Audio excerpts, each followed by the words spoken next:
Tänases saates on mees, kellega koos tundsime me 10 aastat tagasi ennast Tallinna linna kõige mõttetumate meestena.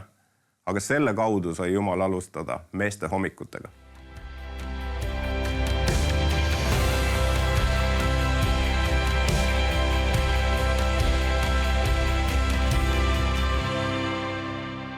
Tere tulemast vaatama järjekordset saadet sarjast Meistritöökojas ja mul on täna väga hea meel tervitada stuudios sama head sõpra Matist. Tere tulemast Matist saatesse. Tere, tere. Meil on tõesti olnud eesõigus juba varajast noorusest üksteist teada. Oleviste koguduses oleme me koos käinud ja alati sinuga seostab mulle su isa, kes istus alati üleval rõdu peal, valvas ust ja millegipärast suhtus ta minusse heatahtlikult. Ma sain alati üles sisse, sinna ei olnud nii lihtne sisse saada. Nii et esimene selline mälestus ka sinu isast, keda ma alati meenutan sügava respekti tundega tõesti. Ole hea, Matist, räägi oma perest. Minu perest kasvasin suures peres. Meil oli minule lisaks siis veel 3 venda ja õde, kes kõik Eesti sellisel kristlikul maastikul on küllaltki tuntud. Võib-olla viimastel aastakümnetel mehis ehk kõige vähem, kes teenib Soomes pastorina. Ja meie kodu oli selles mõttes, mõnes mõttes selline hull kodu. Et meil oli olukord, kus peale emaga me kõik lastena olime muusikud. Nii et enamasti õhtuti meie kodu tundus olevat nagu muusikakool, et igaüks oma toas harjutas või midagi taolist. Aga jah, nii nagu sa ütlesid, tõepoolest see üleval koori peale Olevistes on ka minule lapsepõlve selline, ma ütleks isegi turvapaik. Ja see Oleviste koguduse, Oleviste kiriku seinte vahel üles kasvamine on olnud selles mõttes hästi märgiline minu elus ja see on olnud eesõigus. Ja tõepoolest isal oli sinna nagu ligipääs ja kuna ema oli organist ja siis me seal kogu aeg istusime ja isa nii-öelda valvas seda korda seal, et kõik need mürakarud, kes seal lisaks meile olid, et see kamp käest ära ei läheks nagu päris. Ja see oli täpselt nii, nagu sa kirjeldasid. Aga jah, mina olen oma peres vanuselt eelviimane ja kasvasin koos oma noorema venna Mihkliga. Me olime nii-öelda sukke saabas. On 2 aastat vahet ainult ja ma usun, et siiamaani me oleme üksteise jaoks võib-olla kõige lähedasemad inimesed meie nii-öelda suurest perest. Et jah, läbi igasuguste aegade, läbi igasuguste sündmuste. Mihkel on olnud see, kes minu jaoks on olnud kõige lähemal, kõige olulisem. Aga kristlikus peres üleskasvamine selles mõttes oli ühest küljest eesõigus, teisest küljest ka vastutus, aga ka selline asi, mis pani sind nagu kuidagi teistsugusesse olukorda. Nii koolis, 80-ndad, nagu sa ise mäletad, Brežnev ja aja lõpp ja kõikide nende muude vanakeste valitsuse aeg, mis sinna jäi, eks ole. Tšernobõli katastroof, Afganistani sõda. Kõik need asjad ju puudutasid neid meie kodusid väga lähedalt. Meie kodust õnneks läksid nagu sõjaväeteenistuse mõttes need asjad löögid mööda. Aga see teadmine, et usu eest võidakse represseerida ja ka seda tehakse, see oli kogu aeg olemas. Ja mäletan, kuidas käisime laupäeval pühapäevakoolis ja meil oli alati konspiratsiooni lugu, et me läheme sünnipäevale. Sellel ajal oli neid sünnipäevi küll kõikidel lastel iga kuu, iga nädal.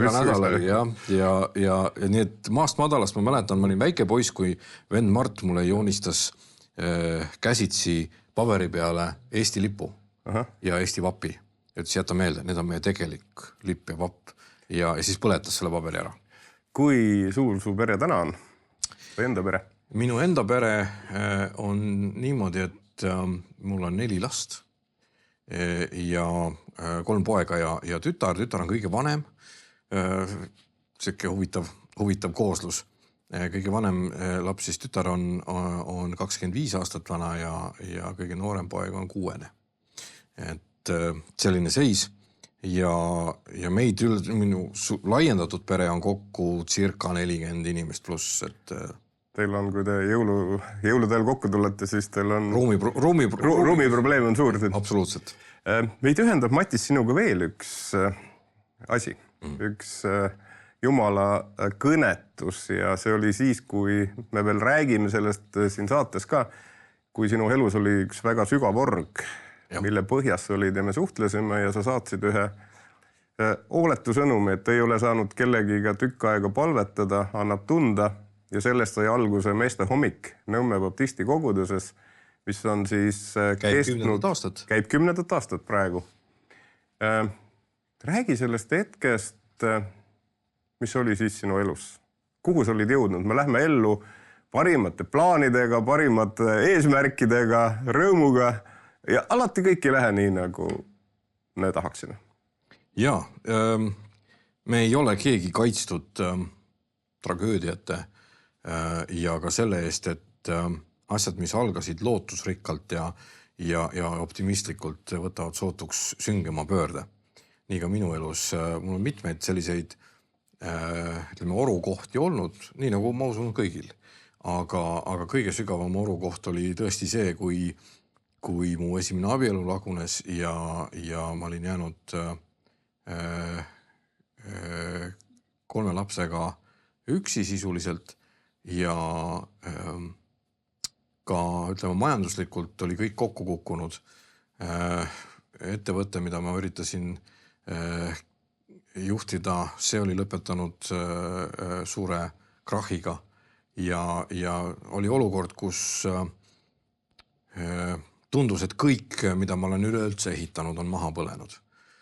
Ja see oli see olukord, kus nii sina kui ka mõned teised vennad veel kõrval osutusid selliseks ankru tähtsusega nagu sõpradeks kõrval.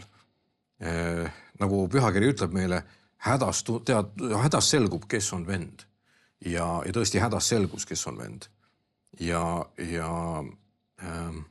ma selles mõttes ei unusta neid aegu ilmselt kunagi ei seda, kes pööras selja, ega ka seda, kes vastupidi tuli kõrvale. Ja selles olukorras tõepoolest, kui me suhtlesime, ega sa ise ka nii kergetes aegades ei olnud siis, ka sul oli just maha põlemise hetk ja minul põles maja ka täie leegiga ja minu lahutuseni oli siis veel 1 aasta. Just, sa ei teadnud seda tollel hetkel. Tõesti nii on ja sellel hetkel ma tõesti kirjutasin sulle, et ma sain aru ühel hetkel, et hoolimata sellest, et ma oma kõige sügavamas oru hetkes elus tegin seda, mida ma ikka teen. Mida isa õpetas tegema või mida ma nägin isa kõrvalt tegemas kunagi, kui ma olin teismeline ja väiksem poiss. Isa veetis palju aega põlvedel. Ja nii ka mina. Ma mäletan, mulle sattus kätte ühel hetkel Mark Pattersoni raamat pealkirjaga Draw the Circle, joonista ring. See rääkis sellest, see kutsus üles õigemini pühendama iga hommik teatud aja eespalves Jumala ees ja ma olen selline vähe boheemlasliku elustiiliga inimene olnud, et minu jaoks selline iga hommikune palvehetk on olnud üsna teostamatu sinnamaani. Aga siis ma tundsin ära selles hetkes, et see on nüüd see koht. Ja Jumala vaim hästi selgelt ütles mulle ka ükskord, et nüüd on see koht, kus sa pead õppima asju läbi palvetama, nagu see isa tegi. Ja siis ma veetsin iga hommiku maja kõige soojemas kohas, mis oli WC-poti ja dušinurga vahel, kus oli põrandaküte. Tõusin hommikul 6:30 või 5:30 teinekord üles, enne kui lapsed oli vaja üles ajada. Ja veetsin tund aega issanda ees. Ja selles raamatus huvitav on see, et esimene asi, mida ta ütleb, et unusta ära oma mured ja oma nimekiri. Kõigepealt sa tuled Jumala ette, hakkad kuulama. ja see oli selline revolutsiooniline hetk minu elus, kus see suhe nagu Jumala suhe läks teistpidi. Ja aga see, miks ma sulle kirjutasin, et annab tunda, et ei ole kellegagi koos saanud palvetada, oli see, et üks asi on see, kui sa üksi oled Jumala ees, aga see, kui sa oled vennaga koos või ühispalves, see on, nii nagu pühakiri ütleb, et üks ajab põgenema 1000, 2 ajavad põgenema ka palju, mitte 2000, vaid 10 000. Et see eksponentsiaalne nagu selline võimsuse kasv palves tuleb just sellest, kui sa saad kellega koos seda teha ja sellest see kõik algas. Tõesti, nagu sa ütled, et koos palvel on jõud ja tänaseks on, ma usun, 1000 mehed saanud nendest hommikutest jõudu.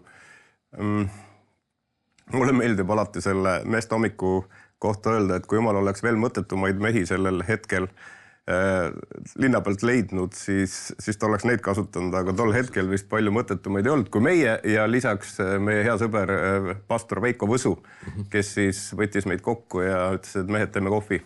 Ja. Nii see oli ja oleme tänulikud nende hetkede eest. Meie madalseisu hetked ei ole Jumalale võimatud kohad, sealt võib hakata midagi kasvama ja sealt on su elu nüüd edasi läinud. Jumal on su välja tõstnud, kinkinud armsa abikaasa su kõrvale. Räägi sellest teenimisest, kuhu ta teid on juhtinud.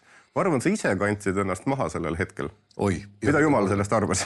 Mitu korda. Ma mäletan seda hetke, kus ma elasin oma just igaviku lahkunud ema majas, kui mul ei olnud veel õieti raha üürikorteritki vaadata endale pärast kõike.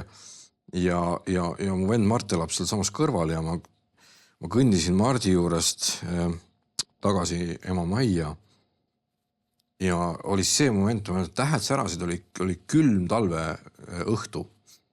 Lund oli sadanud palju ja ma olin seal 2 maja vahel ja see oli see hetk, kus ma ütlesin, et Jumal, mida iganes sina annad, seda ma võtan.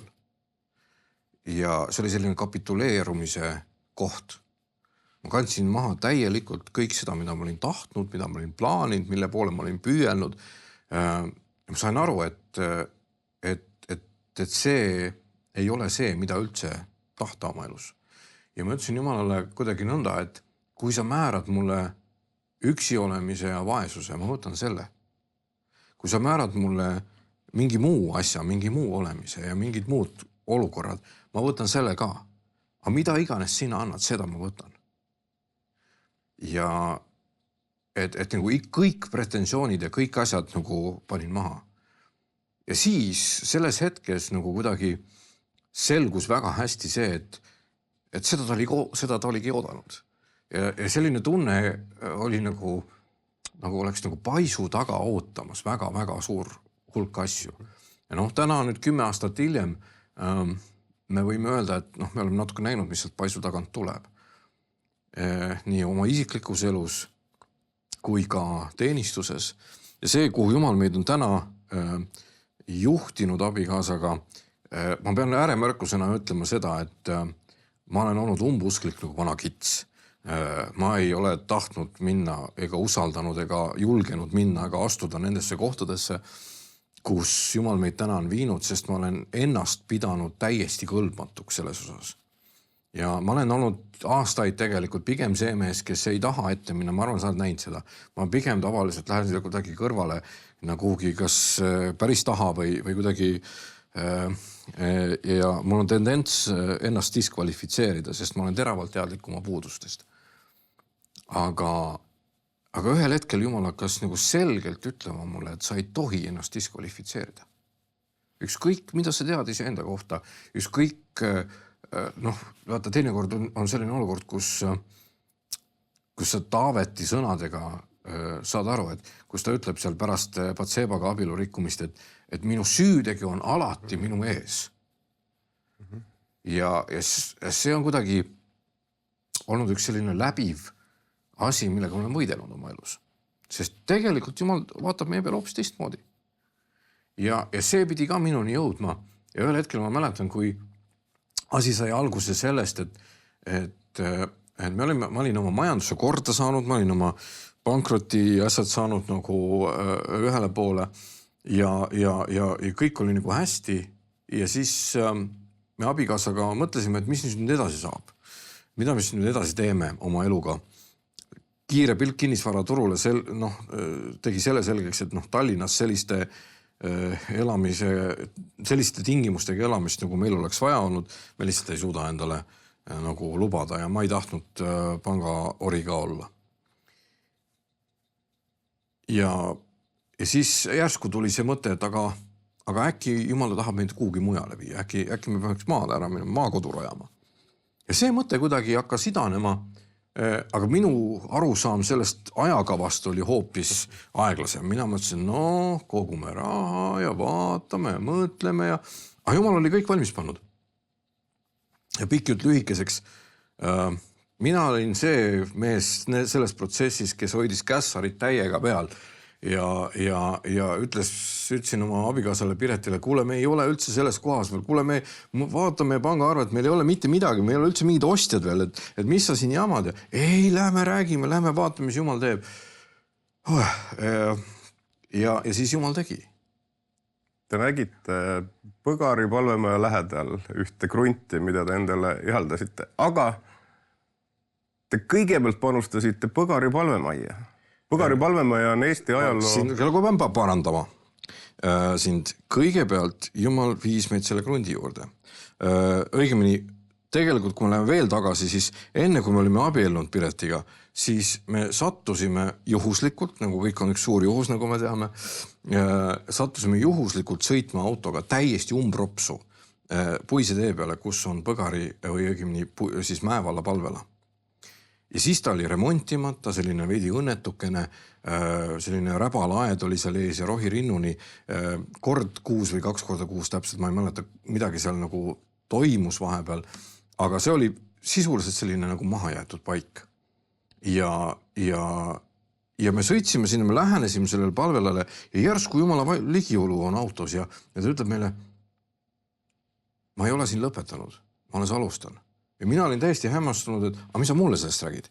Ja ma pole siin mitte keegi. Ja sealt tegelikult kogu see asi hakkas rullima, kuni 2 aastat hiljem me märkasime ühte kuulutust, mida me läksime vaatama, siis kinnistut, mis on kõigest kilomeetri kaugusel sellest palvelast ja Jumal kuidagi oli selle koha meie südame külge kinnitanud. Ja seal oli palju selliseid imesid ja palju selliseid palvevastuseid veel, kus me nagu katsusime ka läbi selle asja, et kas see ikka tõesti on nii. Ja me hakkasime oma krundil tööle, kui me selle olime siis ostnud ära. Ja siis, kui me olime seal hakanud nii-öelda võsa puhastama ja sellist elementaarseid tööd tegema, siis kutsus Ridala pastor Etel Suurküla meid ükskord külla, et ta oli kuulnud, et me seal midagi toimetame. Just kuulge, et meil on siin see palvela ja sealt oli just eelmine pastor Peeter Padu oli lahkunud, läinud Paliverre tööle ja ta ütles, kuulge, tulge appi. Ja see oli nii ootamatu ja me ütlesime, et okei, et me võime proovida ja vaadata, kas see on nagu see, milleks Jumal meid on kutsunud. Ja see asi läks praktiliselt kohe käima ja esimesena Jumal hakkas rääkima meile palvele ja kiriku kohta. Ta ütles meile selgelt, tehke mu koda korda. Ja see on see, mida me hakkasime tegema. Ja ta ütleski meile ka väga selgelt, et kui sina ehitad minu koda, siis mina ehitan sinu koda. Ja täpselt seda ta on teinud. Nii et see, kuidas meie oma kodu seal on täna püsti, see on imede seeria. Otsige esite Jumala riiki ja kõike muud antakse selle peale, on sinu elus realiseerunud? No absoluutselt. Ja see sellisel määral, et ma täna ütleks isegi niimoodi, et kui ma hindan selle perioodi eelset elu, mida ma olen elanud, siis ma pean tunnistama, et ma olen olnud pime ja rumal. Et ma ei ole aru saanud nendest asjadest või kuidagi see printsiip ei ole minu elus selliselt rakendunud. Ja oli ka üks moment, kus Jumal väga selgelt võttis mu ette ja küsis mu käest, et mille alusel sa oled langetanud oma elu suured otsused. Ja ma pidin tunnistama, et ma olen langetanud sellest lähtuvalt, mida mu oma silm ja mida mu oma arvamus on pidanud parimaks. Ja ta küsis humoorikalt, et kuidas siis läinud, et tahad samamoodi edasi panna? Ei taha. See on aga äkki hakkad kuulama. Ja tõepoolest hakkasin kuulama ja tulemus on hoopis midagi muud.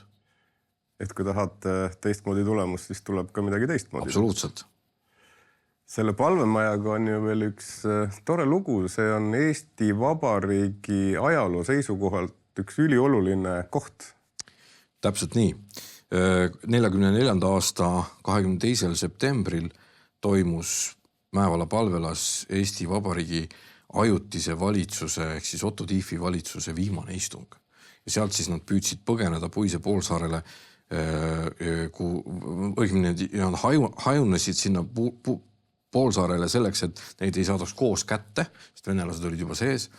Punaarmee oli juba tulemas, juba Haapsalus ja Tallinn oli ammu langenud ja nendele pidi paat järgi tulema. Aga jumal tegi nõnda, et üks mees tervest valitsusest pääses, see oli Helmut Maandi, kes siis minu naaber talu peremehe abiga septembri ööstormiga läks jala Sassi poolsaarelt Tauksisaarele ja sealt edasi Tauksisaarelt Liialaiule, kus taga olid siis paadid tormivarjus. Ja tema mütsi sees jõudsid siis Eesti Vabariigi valitsuse vormistatud dokumendid ja riigiteataja Rootsi, mille alusel säilis Eesti Vabariigi õiguslik järjepidevus läbi okupatsiooni aastate. Ehk selle alusel taastati uuesti Eesti Vabariik. Nii et kui 91 me saime taas vabaks, siis eksiilvalitsuselt võttis volitused üle meie esimene legitiimne valitsus pärast taasiseseisvumist. Meie taga oli just ka pilt siin sellest, kuidas Eesti Vabariigi valitsus käib aeg-ajalt oma istungeid seal pidamas ja mõni aeg tagasi oligi. Iga 5 aasta takka siis Eesti Vabariigi valitsus on teinud seal väljasõidu istungi austamaks ja meenutamaks seda, mis siis toimus 44 aasta 22. september ja viimati siis 2024. 19. september olid seal. Matis, sa oled öelnud, nagu vaadates ka enda elule ja vaadates ringi suheldes, sa oled muusikuna palju teenid erinevates kogudustes, ansamblites kaasa. Sa oled öelnud, et ebakindlus ja madal enesehinnang on meie kirikutes meestel üks tõsine probleem. On. See on epideemiliste mõõtmetega tegelikult. Ma olen ise võidenud selle sama asjaga ja võitlen siiamaani. Ja see on just see sama asi, millest me rääkisime, et sa tahad, või mina olen ennast alati taandanud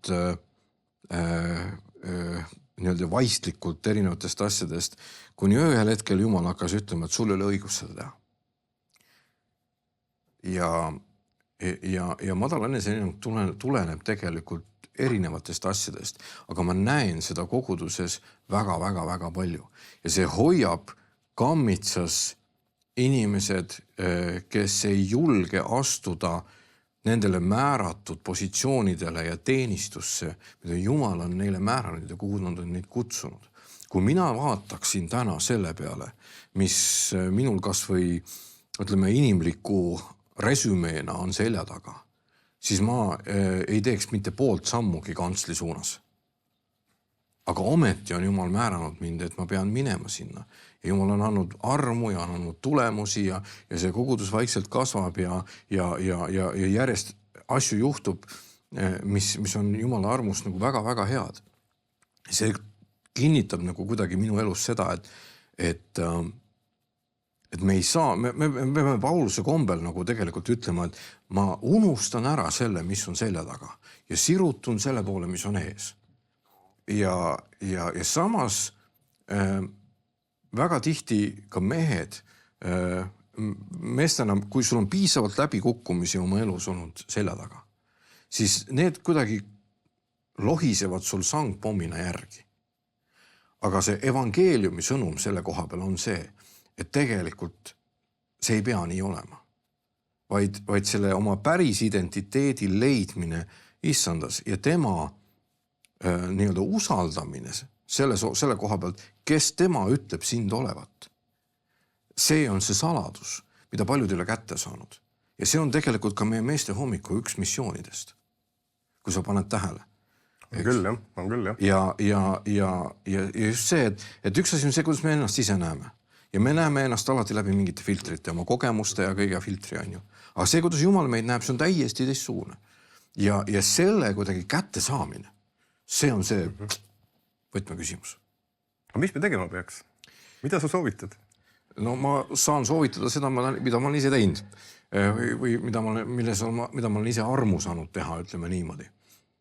Ja see esimene asi on see, minu esimeses suures kriisis Jumala vaim võttis mult toed ära kõrvalt. Saad aru, mu 2 väga head sõpra, venda, kes mu palvepartnerid olid, mõlemad helistasid ühel samal päeval, ütlesid, kuule, Jumal ütles meile, me ei saa su kõrval olla, sa pead üksi minema. Aitäh, mehed, nagu, et seda ma just tahtsingi. Seda kõnet ma ootasin. Ja. Aga siis ma sain aru, et see on tegelikult tõsi, nad on mõlemad kuulnud Jumala käest.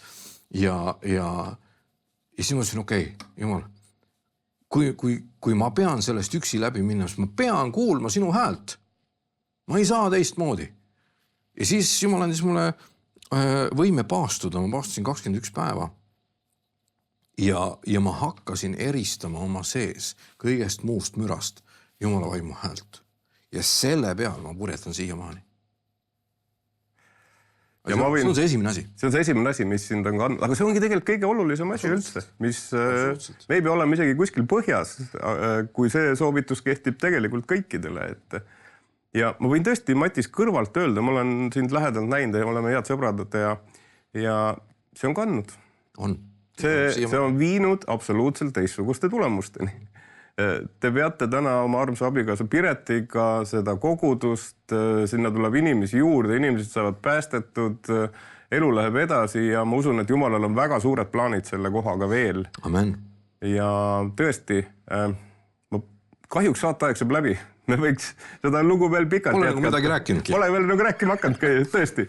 Aga ma palun, et sa teeksid täna meie televaataja eest palve, kes on tõesti oma elus täna ummikus. Las sinu elu olla tunnistus sellest, et Jumalal on plaan ja kui me teda kuulame, siis tulevad teistsugused tulemused. Ole ja palveta. Jaa. Hea televaatajale, tule muga kaasa sellesse palvesse. Issand Jeesus, me palume, et sina täna puudutaksid igat inimest, kes täna oma eluga on võib-olla selles kohas, kus kõik on maha põlenud või põlemas. Ja ma palun, et sina, Jeesus, puudutaksid neid inimesi täna oma püha vaimu läbi. Et neil ei oleks kättesaadav see tõotus, mida sina ütled pühakirjas, mis ütleb, et minu lambad kuulevad minu häält ja järgnevad mulle. Jeesus, ma palun, et täna need inimesed võiks hakata kuulma üleloomulikul kombel seda, mida sinu vaim ütleb neile, kus on tee ja mida tuleb käia selleks, et tulla välja, tulla läbi nendest olukordadest, kuhu on satutud. Issand Jeesus, ma tänan, et sa oled armuline ja sa annad inimestele ennast tunda, kui nad paluvad ja pöörduvad sinu poole, sest sõna ütleb, igaüks, kes hüüab Jeesuse nime appi, see pääseb. Jeesuse nimel me palume seda. Amen. Aitäh, Matis, et sa tulid oma lugu jagama. Head televaatajad, Matise lugu on jutustus sellest, kuidas hoolimata meie elu kõige keerulisematest hetkedest, kui me hüüame Jumala poole, tule ja aita, ta tuleb ja aitab ja ta tõstab meid välja sellest soost ja ta asetab meie jalad kaljule. Aitäh vaatamast, kohtume järgmises saates. Hea vaataja, lõppenud saade on sündinud TV7 ja Nõmme meestehommiku koostöös. Kui tunned, et kuuldud lugu sind kõnetas ning soovid leida kontakte teiste meestega, siis rohkem infot leiad veebilehelt meestehommik.ee. Saated sünnivad vaid annetajate toel. Selleks, et need lood jõuaksid veelgi rohkemate inimesteni üle Eestimaa, saad anda oma panuse ekraanil kuvatud võimalusi kasutades. Oleme südamest tänulikud iga toetuse eest.